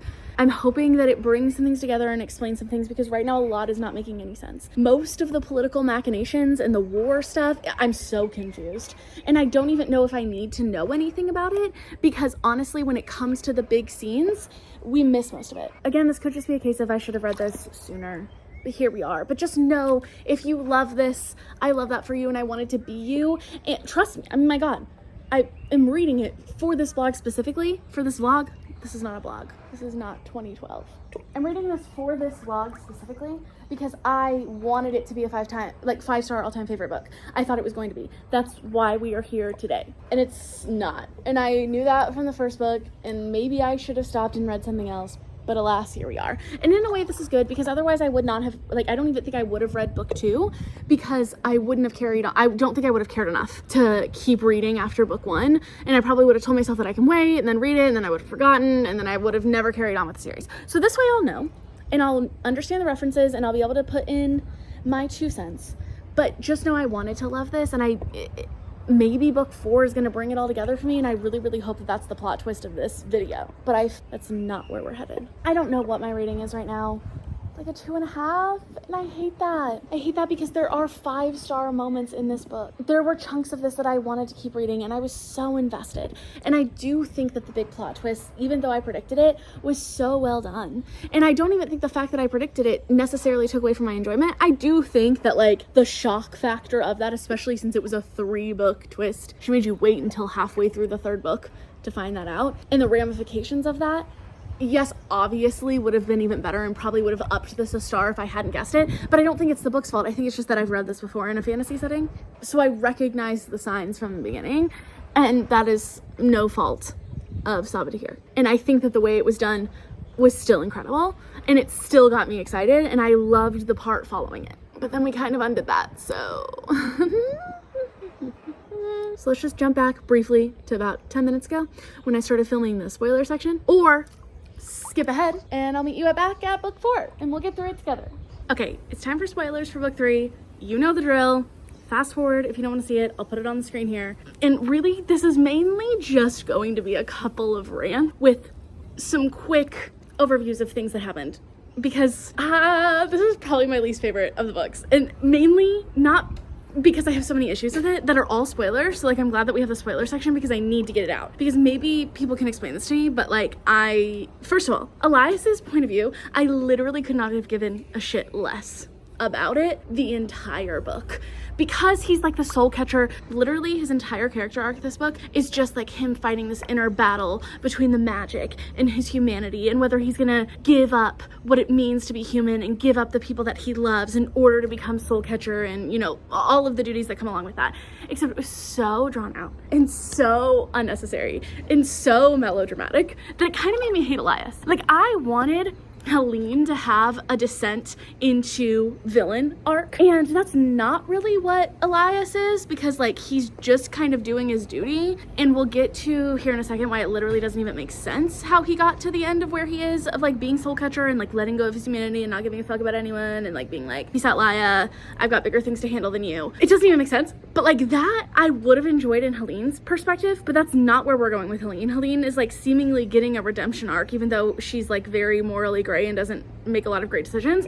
But like it seems like that's where we're heading with her, is like she's trying her best. She's doing her best, okay? She just keeps getting thwarted by the Commandant. Elias's whole thing with the soul catcher is that like the magic is like you have to let go of your humanity if you want to be able to let the ghosts go on. And this is an issue that he can't let the ghost pass because the old soul catcher died. Don't remember if that happens in this book or the last one, but before she could teach him about basically how to be soul catcher. So the ghosts are piling up in the waiting place and they are going to escape. And we find out that that's a bad thing because when they escape, they go and basically possess people and make them kill other people. So that's like not great. Okay, fine, I can follow that.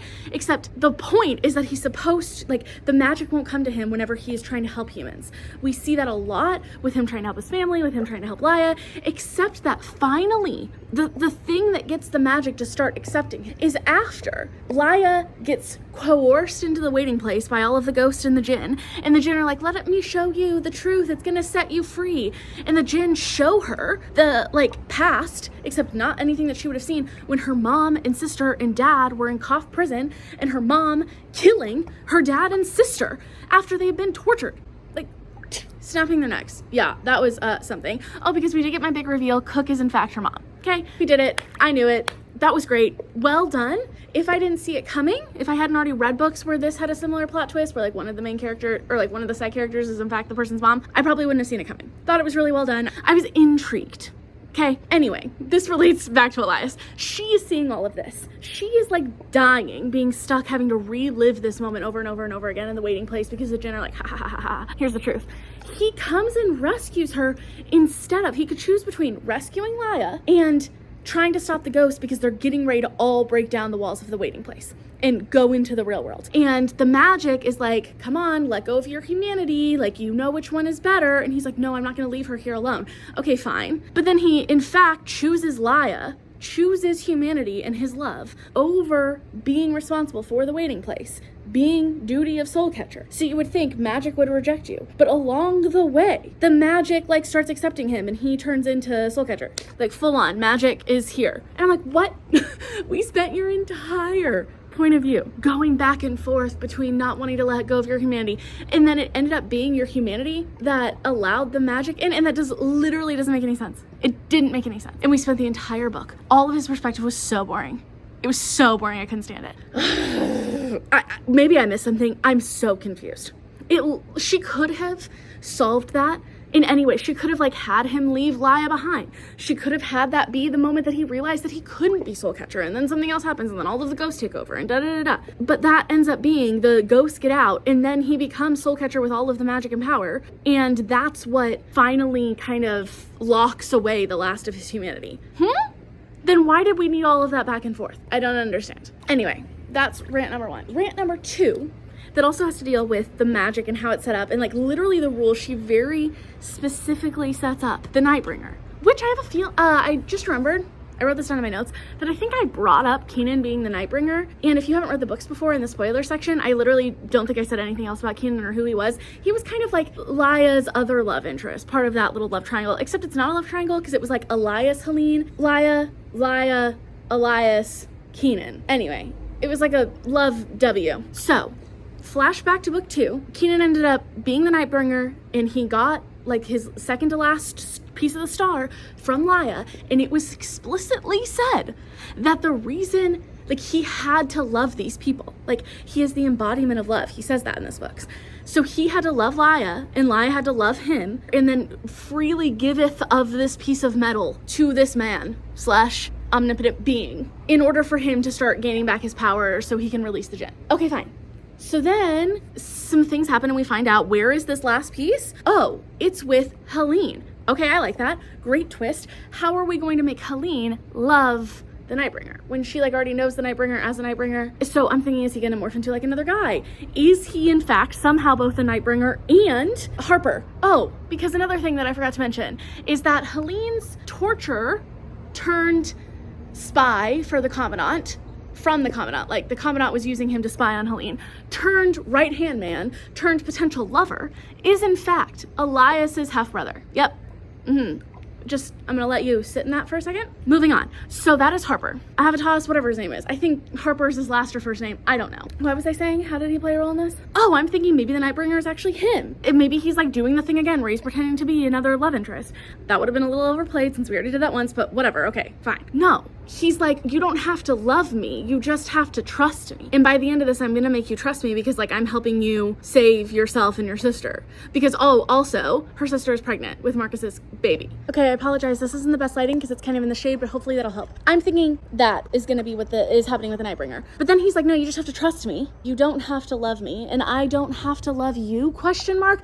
That was the whole point of why he disguised himself as Keenan and why he's disguised himself as so many other people throughout life in order to get the other parts of the stars is because he has to love them and they have. My phone really just like does not want me to be ranting today. Okay, well, we're almost done with the rant part of this. So anyway, the whole point being that we once again have gone back on the entire premise of the magic and how it works in order to fit the narrative. And that's like two big ones. So, and I'm so confused. I feel like I had to have missed something. I had to have missed something where they explained why suddenly it's different. Like these were two very explicit parts of the magic system, which we really don't really have much of a magic system. So the fact that these are like the only two things that have really been explained to us and then they are gone back on, I'm like, what is happening? Sabatier, I'm so confused and I want to understand, I really do. But this is so frustrating and it's not fun anymore. And if I was not doing this vlog, I would DNF this at this point. I wouldn't have even finished this third book, honestly. Because what makes this extra frustrating is that some of this is done so impeccably well that there are moments that I feel it and I'm in it and I want to keep turning the page and I know what this could be. And then the rest of it is so ill-paced. It drags in some parts and then we completely skip over the good parts.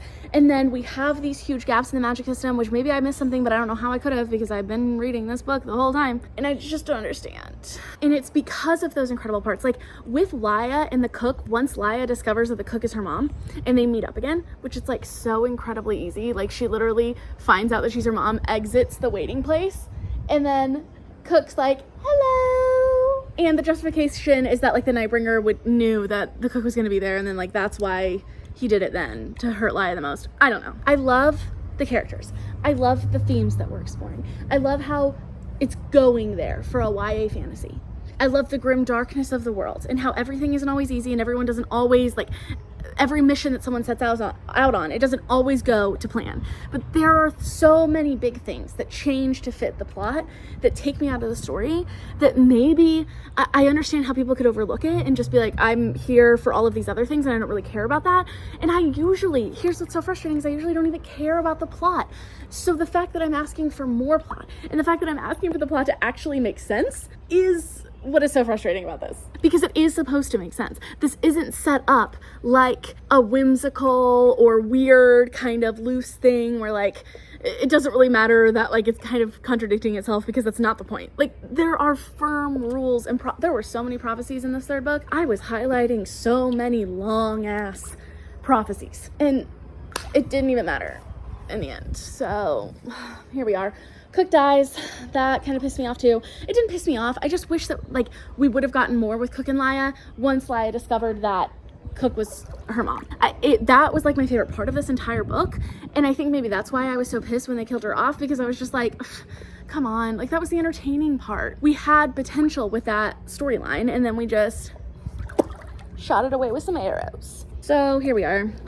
I really don't want to shit on this because I know that this is like so many people's beloved fantasy series, and trust me, I wanted to love it. I've owned this series for over a year. I bought the entire series wanting to love it. I brought it on this trip because I thought it was going to be an all-time favorite too. So no one is more disappointed in what has happened and how I feel about it than I am. I'm gonna check my notes, see if there's anything else that I forgot that happened, and then we'll move on to the next one. Oh yeah, the last thing that I realized that I forgot to mention, which is kind of a big one, is that the reason that it was so important to rescue Darren from Cough prison is because he knows how to make Sarek steel. I feel like I did talk about this. Why do I have it in my notes that I forgot? Well, anyway, if I did forget to mention it, here we are. So that's his big plot point, is like he is figuring out who he wants to make steel for. Where did that one guy go? Oh my god, I just remembered about, what was his name? It was another M name that Laya was walking around with. I don't remember it. But there was this guy that she met that like rescued her and Darren out of prison when they got themselves locked in prison again. We just escaped and we're back. Okay. At the beginning of the book, and he follows her for like 80% of it, and then Cook comes along and he's just gone. I know something happened with him. Did he die? I don't think he died. I feel like I would have remembered that. But he was like a big part of the book, and he was like what, I don't know if he was supposed to be set up as a potential other love interest because he was like young and hunky and brooding. And Elias is off doing God only knows what, a soul catcher, because he wasn't doing shit, let me tell you. What was his name? Marcus? No, that's the Emperor. It's another M name, okay? I don't know what happened to him. But there was another person who was helping her and kind of like helping her set up allies. So then Darren started making Sarek steel. I don't know. Everything got very confusing with the politics of this book. And it makes me feel like, do I even care? Is it even worth keeping up with? Because like in the end, it's just going to come to some battle that we're going to miss out 90% of. And whatever's going to happen is going to happen. And that's really what happened. We ended with the Commandant, shocking plot twist, doesn't just want to be Emperor. She wants to like rule the world. And that's why she's working with the Nightbringer. No shit. No shit. Helene's getting told this entire book, you have to figure out what Karis is and what she wants. That's the Commandant. And then you'll be able to defeat her. And she's like, I know what she wants. She wants power. She wants to be the Emperor. And then she's like, honey, you thought I wanted to be the Emperor? Pfft, I don't care about that. I'm ruling the world. And I'm like, yeah, duh. She could have just killed Marcus and become the Emperor. Of course she wanted more than that. Okay, she's a bad bitch. She's awful. Okay, I'm not on her side. But like, no one can say that Karis, whatever her last name is, Viturius, is not a badass motherfucker. Okay? Oh, and then, yeah, Marcus dies. And Helene has to kill him. It's really anticlimactic. Kind of like every other big scene in this book already. Conveniently right after the heir is born. Cool. Okay, we're done with spoilers. Moving on to book 4. Okay, given where the sun is at right now, this might be as good as we're gonna get. Okay, so remember that person I was like 5 minutes ago that was in her rant era? Yeah, I don't know her. Never seen her before. Listen, I stand by everything that I said, don't get me wrong. But I am so pleasantly surprised with the first 20% of this book.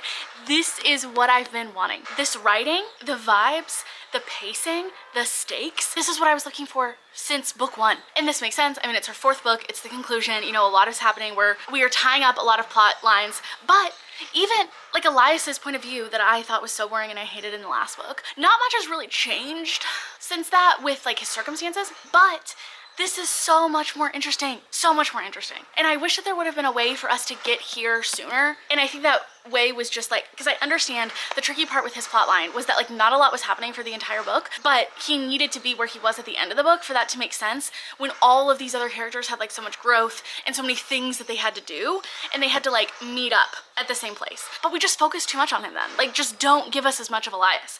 Whereas here, I understand why he has to be here for this book and for where the other characters had to catch up to him. This is what I wanted. It's so good.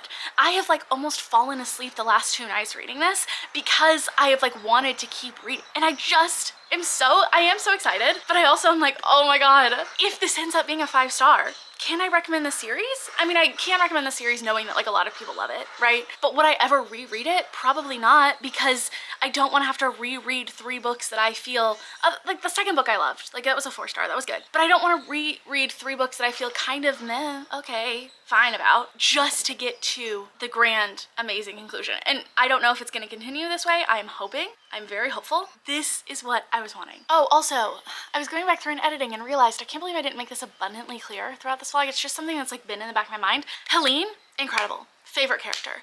I love her. I don't always love her, but I love her character. And I think that she is so well done, and I wish that Elias and Laya were written that way. Not obviously like the same character, but I just feel like we get so much more depth and character growth and drama with Helene, and even the love interest, like her little love thing that she's got going on, I'm rooting for that way more than I'm rooting for Elias and Laya. I honestly could care less. And after 4 books of a slow burn romance, I feel like I should care, and that's just not what I care about at all. And I would think that would be. I will say one critique that I had that I was thinking about last night is there was another one of those moments where, and I think that this could have helped with like me caring about Elias and Laia, she starts telling us about all of this stuff that happened to them that we missed out on because we just like completely skipped over that time. And I'm like, wait.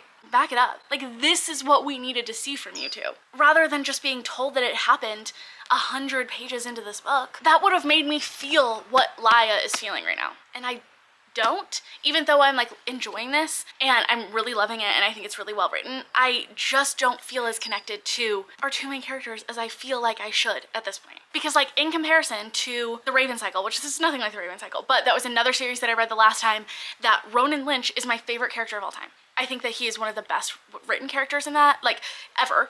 But he is in that series, and he's technically not the main character in the main interest, like love interests. But you come to know and love him and care about him so deeply, and he's so nuanced and feels so real that I would die for Ronan Lynch. Okay, but the difference in that is that I would also die for Blue and Gansey, and I love Blue and Gansey. And they're like the two main, honestly, it's like a group of main characters, but like they are the main. Let's be honest here, kind of like this. Like, yes, there's a group, but like, this is the main love interest pairing, okay? And that's what they are.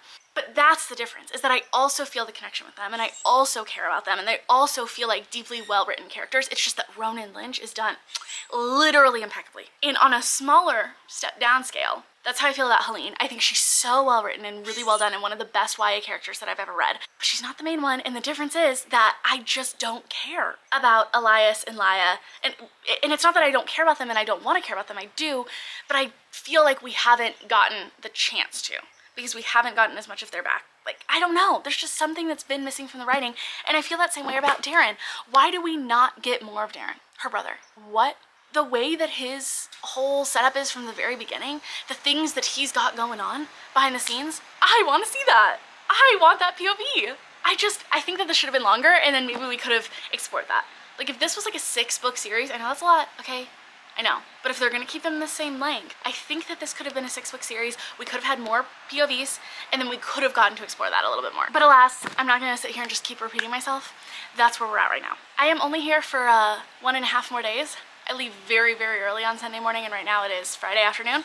So chances are I'm not gonna finish this before I leave, but hopefully I'll make a good dent in it, and then I can update you whenever I get back.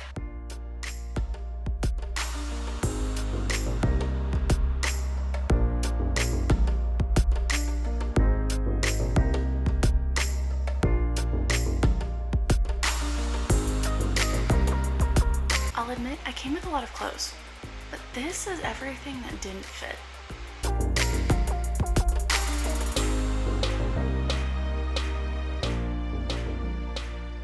Yeah, so that last clip was the absolute fiasco. That was me trying to pack like 3 hours before I had to leave for my flight, because I thought I had this brilliant idea to get packing cubes that also like squish down. They had an extra zipper to help you compress everything, and all it ended up doing was turning all of my clothes into absolute bricks, so that they didn't fit perfectly in my luggage, which is like standard size luggage. So I was having to shove items around these bricks of clothing. You also would need like 3 times the amount of packing cubes that I had, because you can't overstuff them or they don't compress, which kind of feels like it defeats the purpose for me. And the ones I got, I didn't think about this, the ones I saw on TikTok opened all the way. Mine only like opened 3/4 of the way, so you had to like slide things in. It was a disaster. I shouldn't have even done it. It took me so long to pack that I was like, oh my god, it's gonna save me so much time to unpack. Okay, it would have taken me less time to unpack if I had just thrown everything into my bags. And then I still ended up being overweight on my bag, so it's not even like it saved me time, because my idea was that I could hopefully cram as much into my carry-on and then not have to leave things behind, because I knew that I was probably gonna be a little bit overweight on my bag. It was such a headache. I finally gave up after I cried and was like, I will just leave stuff here and we can ship it back to me. This is not worth it. And I wish that I had better news for this last book in this series and as a whole. Let me just run this clip here that I took in the car on like my first day back, because I couldn't even wait to get home to update you, because I truly thought that I might DNF this. I had to pause this audiobook because I am 80% of the way through, and this is the second time in the last like 10% of this book, and this has been an issue all throughout this entire series, that we have led up to this big moment. One of them was like literally the entire book we've been talking about this, about us being told this information through a story, through a person, like knowing this story is very important. We had that happen once, and it was built up through the entire thing, and then it was literally like the Sparks Notes 3-sentence version of what was told to us, and then that was it. We didn't actually get to hear the story. And then, that apparently is like crucially important to the resolution of this entire series, then there was a second thing that came up that now that we know it, it's been like kind of leading up this entire time of like why this side character is important.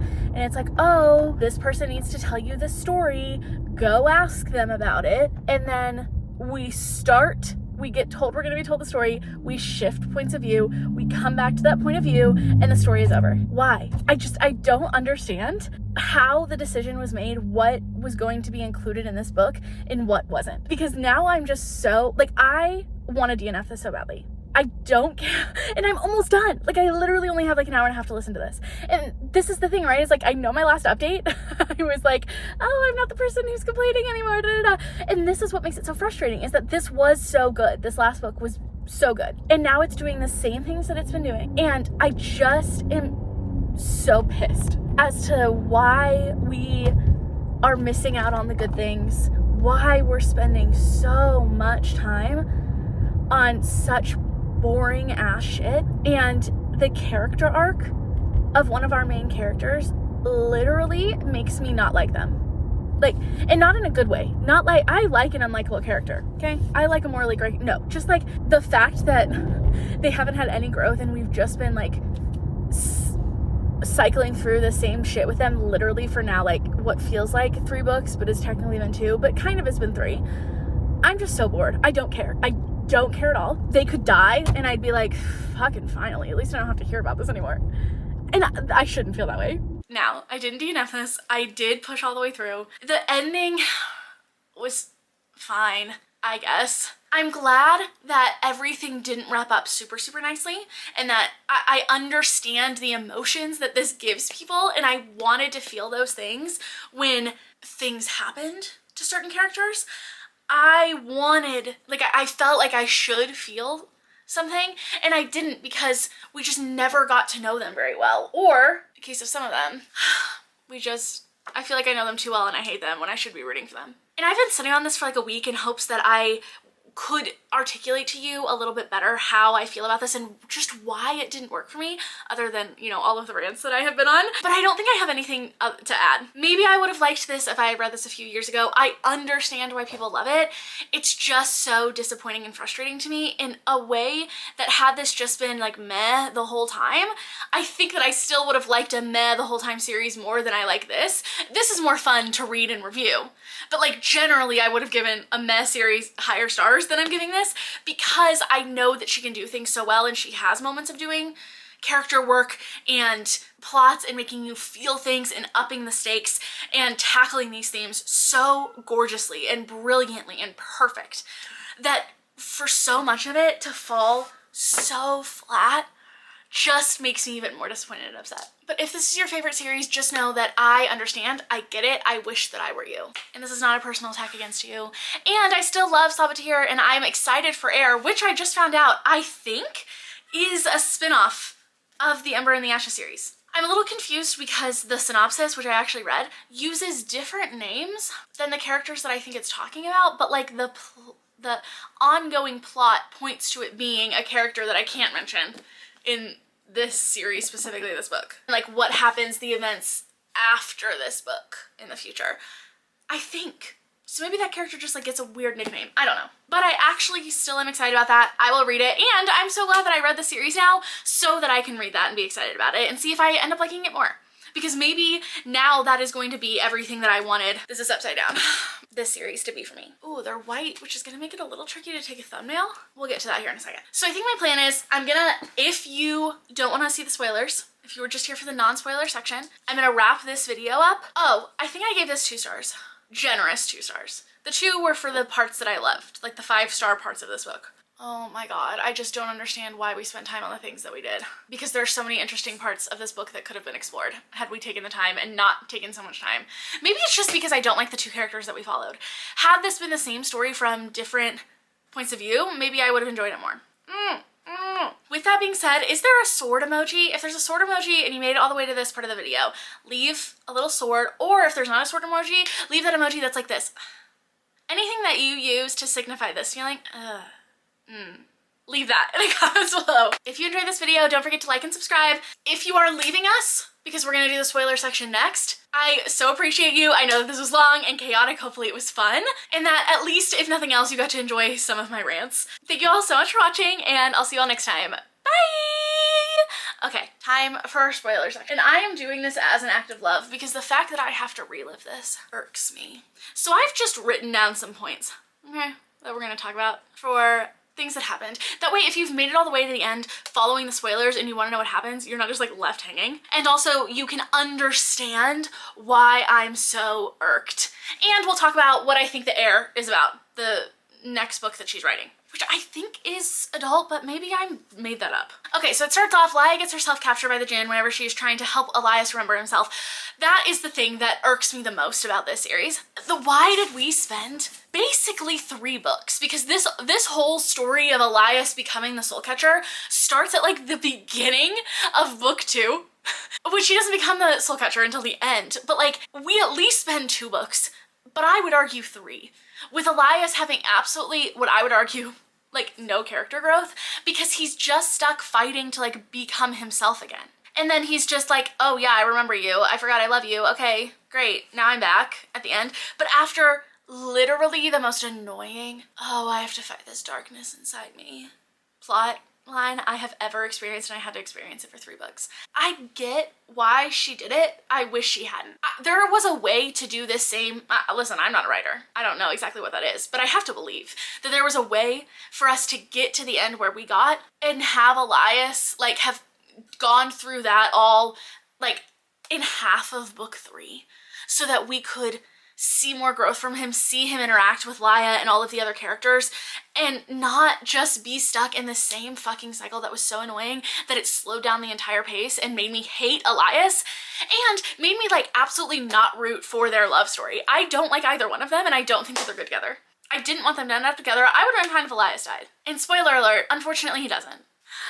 Ugh, Darren does die though, which another great example of I should have felt that more, but it was like, okay, what do I really know about him other than he's Laia's brother and he knows how to make the Sims, S-C-I-M, the swords, the magical swords that help them to defeat people that the scholars didn't have access to, but Darren knows how to make them, and then he teaches everyone. That was really his plot in this book, but we don't ever see that. So okay, he dies. Great, so what was all of this for? And I think that his storyline could have been so fucking cool.